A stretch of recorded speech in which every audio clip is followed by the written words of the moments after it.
Technology in the K through 12 educational system. Do the pros outweigh the cons?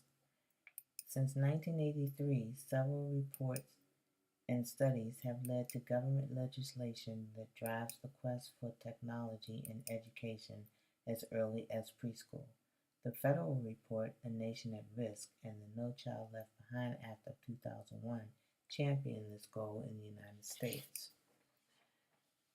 The federal report, A Nation at Risk, authored by the Commission on Educational Excellence and published in 1983, included the recommendations that high school graduation requirements include coverage of computer science. Further, the report stated that all high school graduates should understand the computer as an information, computation, and communication device, be able to use the computer in the study of the other basics, which are English, math, science, and social studies, and for the personal and work-related purposes, and understand the world of computers, electronics, and related technologies. The No Child Left Behind Act of 2001, with its recommendation that by 8th grade all students should be technology savvy, repeatedly references that technology is an important source of support for teaching and learning across the curriculum.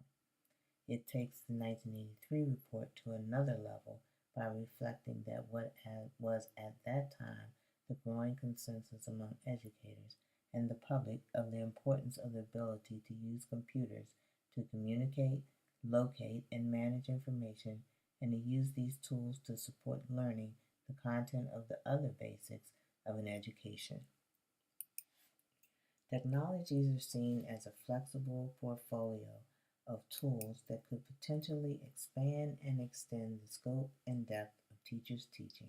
For example, the ability to assist their students with developing their writing skills with the use of computers and using distance learning technologies to support broader distribution of courses to students in rural areas. With the emergence of the internet as a major force driving changes in business, civic life, and to some extent education, technology has been looked at as a driver of school reform, a tool of transformation to cause changes in how teachers teach, how schools are organized, and how students work together. Educational training courses delivered to remote locations via audio, video, or computer technologies is called distance education. Web or internet-based education is distance education that uses the internet for content delivery. Virtual schools and programs that utilize internet-based technologies often fall into the definition of distance education. E-learning or online learning is a subset of distance education that incorporates web-based or internet technologies. Distance education in the form of online courses and programs targeting grades K through 12 are often referred to as virtual schools or cyber schools that can be operated by various organizations.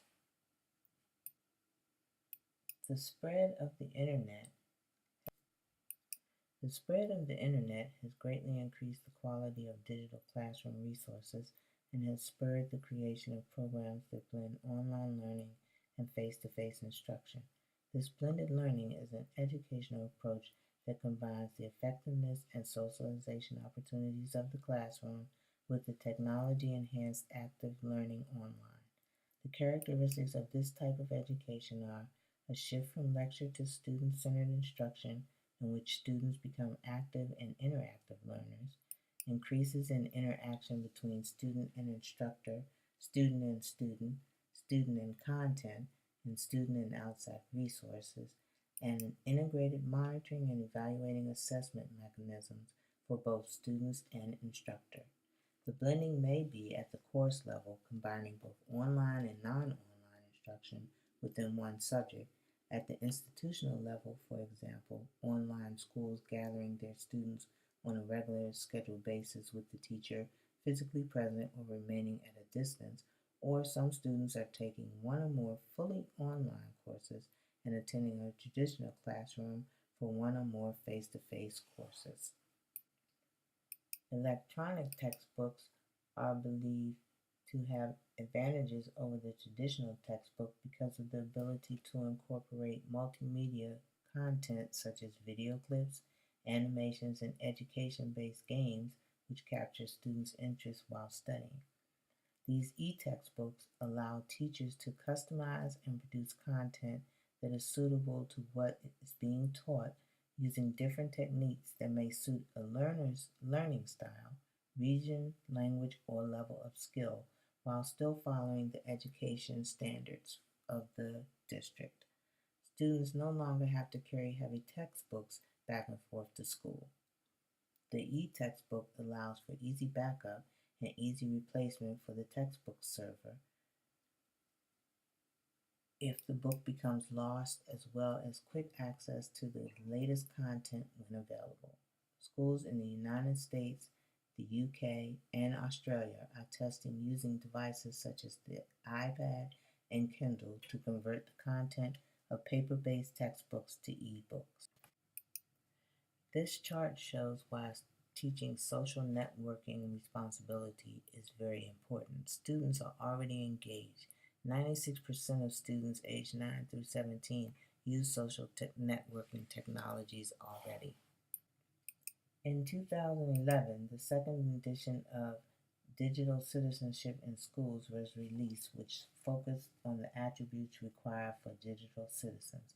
9 elemental areas organized under 3 general headings of respect, educate, and protect were identified that define those living in digital society.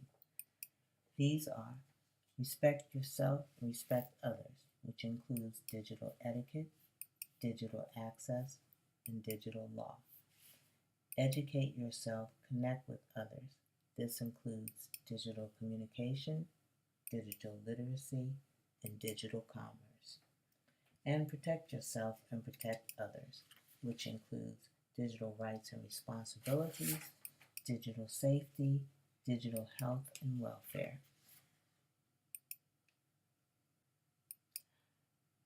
A one-word change in 2004 to the Individuals with Disabilities Education Act from requires to needs triggered a surge in the number of students eligible for assistive technology in K-12 schools.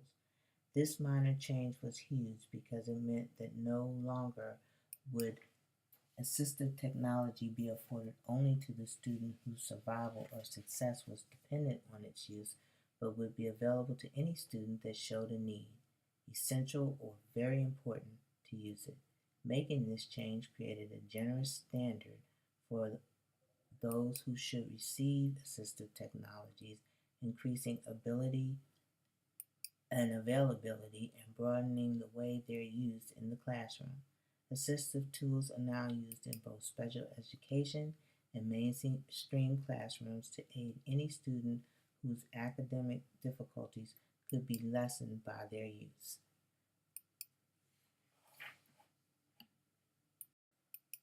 The company Infocor developed the Satellite, an innovative whiteboard that provides the ability for a 48-inch touchscreen to be lowered to about 6 inches from the floor, making it reachable by children of any height.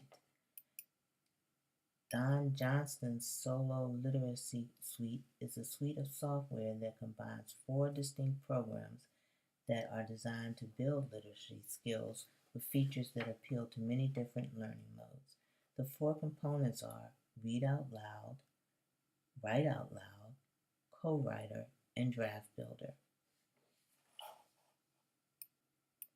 Some of the challenges associated with bringing technology to the K-12 educational system are training all teachers to teach using various types of technology, the costs associated with connected every classroom in every school in the country or even the world, and trying to create a curriculum inclusive of both special needs and general education students. Shockingly enough, the state of New York does not even recognize computer science as an official subject, so teachers do not get training in it while becoming certified as instructors. This is one of the reasons that public school students there have little exposure to the skills needed to land computer software programming jobs. As of 2014, of the 750,000 teachers in just the New York City public schools, fewer than 100 teach computer science. State officials are trying to modernize the education syllabus and are looking at ways to resolve this issue to get qualified computer science teachers in the classroom, but it'll take years before all 800 of the middle and high schools in the city alone will be able to offer just one computer science class.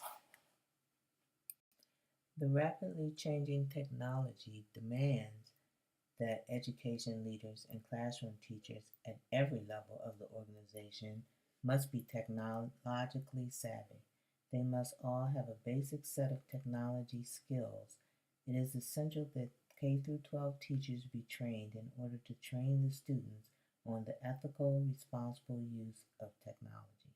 The professional development of teachers is often highlighted as the single most important step toward the infusion of technology into education. The e-learning report released by the Department of Education had these three recommendations: improve the preparation of new teachers, including their knowledge of how to use technology for effective teaching and learning; increase the quantity, quality, and coherence of technology-focused activities aimed at the professional development of teachers; and improve real-time instructional support available to teachers who use technology. The Google Teachers Academy is a free professional development program that helps primary and secondary educators from around the world to get the most from innovative technologies.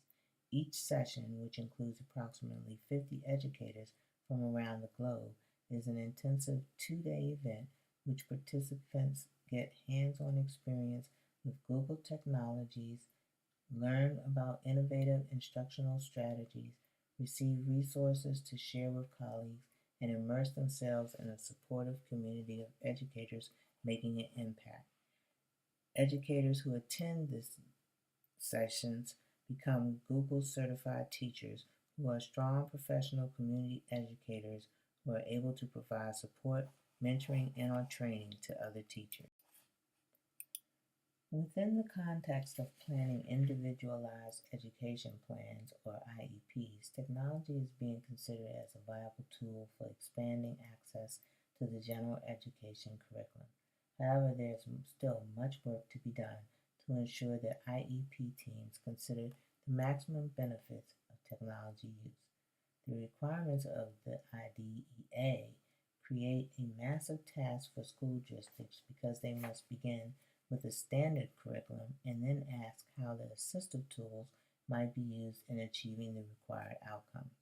To ensure that technology benefits students with disabilities, states must pass legislation and adopt practices that support the use of assistive technologies to ensure the success of each student in the general education setting. Schools, along with the support of the parents, must be creative in finding ways to fund the purchase of technologies in their school systems, even though the money may not be available in the system's budget. Finding the right equipment and the right software is imperative to the success of all children. Like it or not, our lives are inundated with technologies, and all students need to be equipped with the necessary skills to navigate in this ever-changing environment. There is some level of technology being used in just about every job in the world, and all students need to be prepared to enter college and/or the working world, being able to use some type of technology and to not be afraid to learn new ones. Thank you.